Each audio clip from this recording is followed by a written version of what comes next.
Hello guys, welcome back to another video. तो guys, इस वीडियो में हम लोग एक फर्टिलाइज़र मैन्युफैक्चरिंग कंपनी के बारे में डिस्कस करने वाले हैं। अगर कंपनी के बारे में बात करें तो कंपनी टोटली प्रॉफिटेबल है एंड दिसंबर के क्वार्टर में एफआईआईज ने अपनी होल्डिंग जो है वो इंक्रीज़ किया है।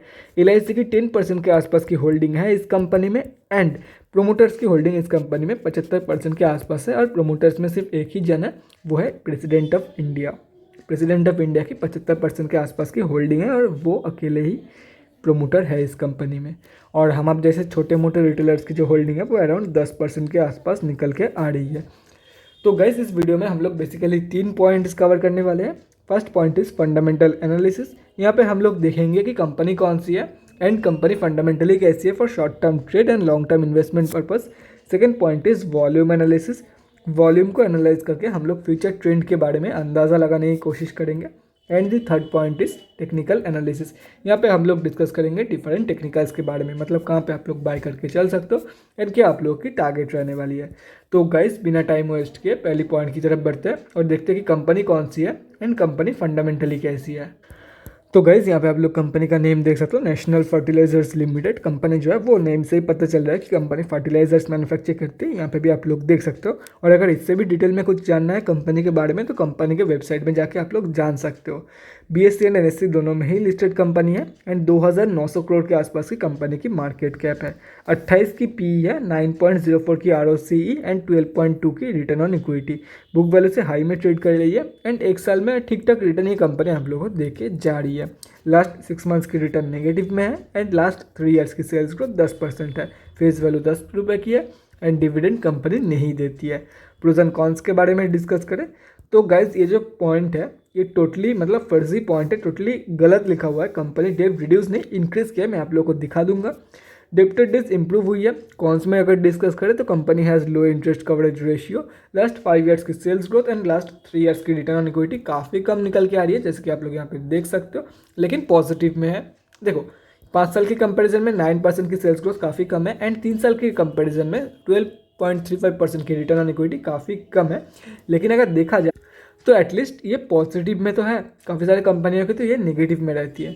कंपनी माइट भी capitalising the interest cost and dividend pay out last 3 सालों में डिविडेंड देती थी कभी कंपनी 1.11% है, क्योंकि ऊपर तो कुछ भी नहीं लिखा था कि डिविडेंड देती है। एज सच डिविडेंड यील्ड तो 0 की है, तो दी होगी कभी 3 सालों में सिर्फ और सिर्फ 1.11% की डिविडेंड पे आउट रही है कंपनी में। उसके बाद क्वार्टरली रिजल्ट के बारे में डिस्कस करें तो गाइस, यहाँ पे आप लोगों को साफ दिख रहा है कि कंपनी जो है वो एक प्रॉफिटेबल कंपनी है। कभी कभार भी लॉस देती है कंपनी, मैक्सिमम टाइम। देखो, अप्स एंड डाउन्स बिजनेस की हिस्सा होते हैं, तो प्रॉफिट एंड लॉस भी बिजनेस की हिस्सा ही होती है। तो अगर लॉस एकदम लॉस फ्री कंपनी चाहोगे तो नहीं मिलेगी, 100% परफेक्ट कंपनी नहीं मिलेगी।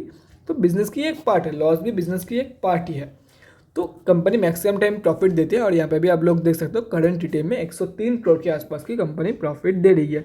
और मैं बैलेंस शीट एक बार चेक कराया था कंपनी की, तो गाइस देखो, कंपनी ने डेब्ट रिड्यूस नहीं, कंपनी ने डेब्ट इंक्रीज किया है। हाँ ठीक है, कंपनी ने रिजर्व भी इंक्रीज किया है, लेकिन फिर भी अगर देखा जाए तो कंपनी की जो डेब्ट है एंड रिजर्व है, रिजर्व से काफ़ी ज़्यादा डेब्ट है कंपनी के पास। और ये मार्जिन जो है वो सितंबर के क्वार्टर में और भी ज़्यादा इंक्रीज हो गई थी। यहाँ पे 1600 था, यहाँ पे 1800 था, तो ठीक ठाक था, मतलब 200 करोड़ की डिफरेंस। लेकिन यहाँ पे 1100 करोड़ की डिफरेंस हो गई है अभी। उसके बाद अगर कैश फ्लोज के बारे में डिस्कस करें तो इसके रिगार्डिंग कोई भी अपडेट नहीं है।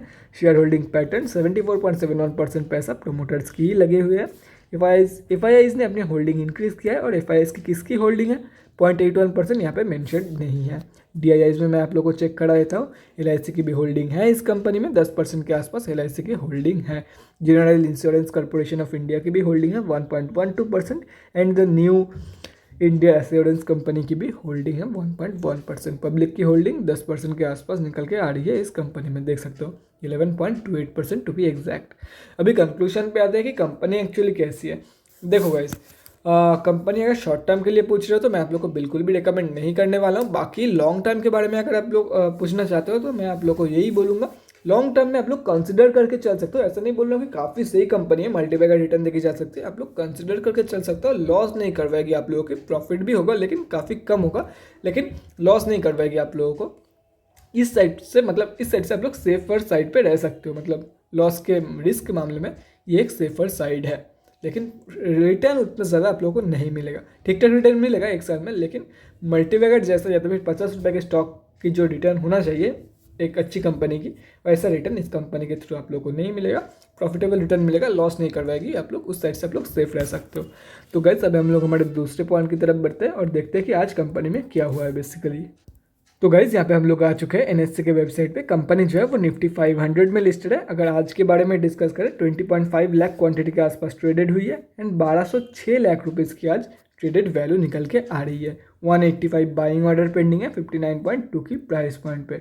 डिलीवरी परसेंटेज के बारे में डिस्कस करें तो 30.72%, मतलब कोई भी बंदा अभी बाई करने के लिए इंटरेस्टेड है ही नहीं, मतलब डिलीवरी में ट्रेड लेने के लिए इंटरेस्टेड नहीं है। 70% के आसपास, मान लेते हैं कि 69% के आसपास इंट्राडे ट्रेड आज लिया गया है, मतलब मेजॉरिटी ऑफ द ट्रेड जो है वो दिन के दिन ही अपने पोजीशन से एग्जिट करके लोग निकल जाना चाहते हैं। कोई भी बंदा लॉन्ग टर्म के लिए पोजीशन नहीं बनाना चाहता है, जैसे आप लोग को साफ पता चल रहा है। वॉल्यूम चाहे बहुत ही सही निकल के आ रही है, लेकिन जो स्ट्रेंथ है वॉल्यूम भी काफ़ी कम है एंड 6 लाख के आसपास ओरिजिनल क्वान्टिटी में ट्रेडिंग हुई है।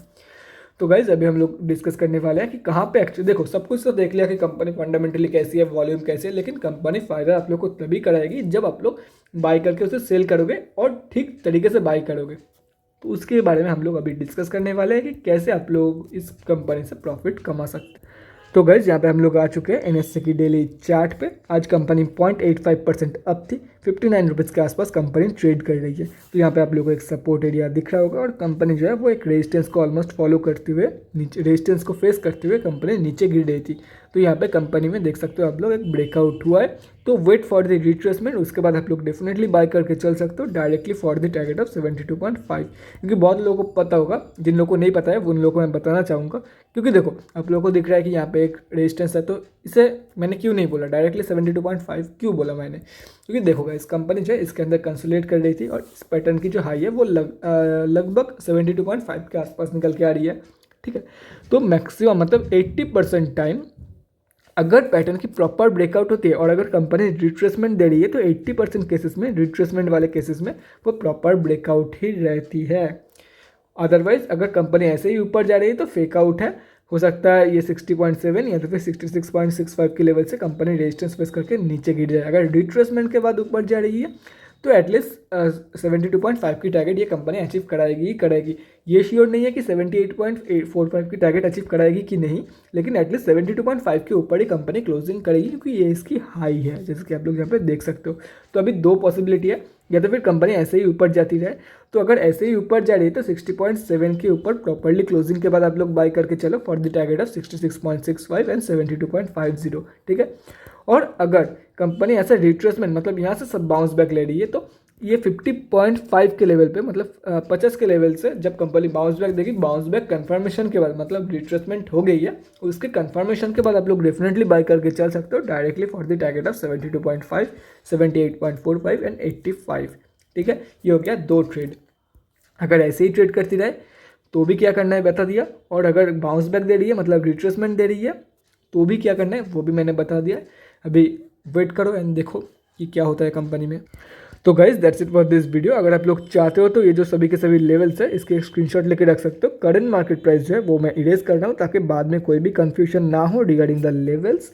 तो guys that's it for this video. अगले वीडियो में मिलते हैं गाइज। Thanks for watching. और गाइज अगर आप लोगों के मन में कोई भी डाउट या क्वेरी रहती है स्टॉक मार्केट या किसी भी स्टॉक से रिलेटेड तो कमेंट सेक्शन में कमेंट करके मुझसे पूछ सकते हो, या तो फिर मेरे इंस्टाग्राम का लिंक आप लोगों को डिस्क्रिप्शन बॉक्स में मिल जाएगा, जाके वहाँ पर ही मुझे डीएम कर सकते हो for an 1-on-1 conversation. Thanks again for watching guys, bye guys and stay safe.